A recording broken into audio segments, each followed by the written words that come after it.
Aesthetic concealment of septic systems for tiny houses can be achieved without compromising access or function. Start by selecting low-profile risers that sit nearly flush with the ground so lids do not protrude above planting beds. Choose color-matched lids in earth tones to reduce visual contrast against mulch or lawn.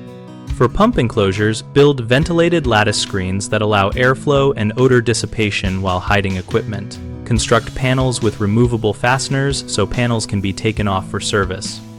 Use removable planters over non-critical areas to create greenery that can be lifted away when access is needed. Keep planter bases shallow and avoid heavy permanent soil that would obstruct inspection. Place tanks under non-traffic garden zones such as flower beds or turf islands, and install access risers that extend to grade with clear, labeled lids so technicians can reach components without digging. When siting components, maintain a minimum clearance from building foundations and comply with local setback and maintenance regulations while orienting lids toward the least visible side of the property. Owners commonly hide lids too permanently by building heavy structures over them, which makes service difficult.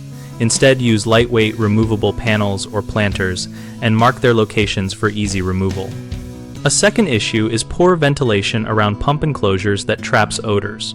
The fix is simple: use lattice or slatted designs and position vents at the top and bottom to promote airflow. Third, choosing highly contrasting lid colors or shiny finishes draws attention. Pick subdued, matte earth tones and textured finishes to blend with surrounding landscaping. BigHomeProjects.com connects homeowners and contractors around projects like discreet septic solutions, so we can find local help that matches our style and service needs. Our site also hosts an active discussion community where we share experiences, ask questions, and learn practical tips about concealment methods and maintenance.